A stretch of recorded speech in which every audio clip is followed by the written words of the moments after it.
দিল্লি না ঢাকা বলা লোকগুলি সবচেয়ে বেশি ইউরোপে যাওয়ার জন্য দিল্লিতে এম্বাসি ফেস করতে গিয়েছে। তার জলজন্ত প্রমাণ হচ্ছে ওই বাটপার। ওই বাটপার কিন্তু এই জলজন্ত প্রমাণ বুঝেন। এরা মুখে বলবে একটা, কারণ তার জন্ম পরিচয় নাই, কিন্তু এরা মুখে বলবে একটা কিন্তু ভিতর করবে অন্যটা। এদের পাইকাদের কাজই হচ্ছে এটা, পাইকা বীজ যারা এদের কাজই হচ্ছে এটা। খেয়াল করবেন, পাইকাদের কাজ একটাই, ওরা মুখে বলবে যা, অন্তরে থাকবে বিপরীত।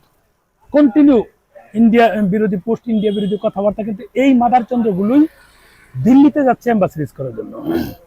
যারা বলে যে ঢাকা না দিল্লি, ঢাকা ঢাকা, এই মাদার চন্দ্রগুলো ইউরোপ কিভাবে যাচ্ছে? এদের মানে টাকা ধান্দা করেছে অনেক, এখন ইউরোপ যেতে হবে। ইন্ডিয়া ছাড়া তো ইউরোপ যাওয়ার কোনো সুযোগ নাই।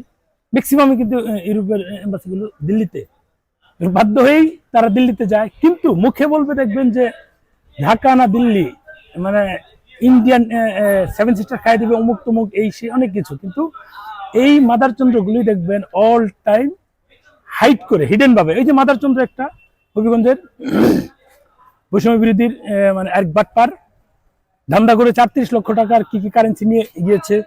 এরা হচ্ছে এ ধরনের বাটপার, মুখে বলবে একটা কিন্তু অন্তরে করবে আরেকটা। এই বাটপার গুলোর কারণেই মানে সাধারণ জনগণ সাফারার হয়। এরা কিন্তু হাইট করে বা গোপন ভাবে এমাজ ফেস করতে যাচ্ছে, এরাই সবচেয়ে বেশি যায়।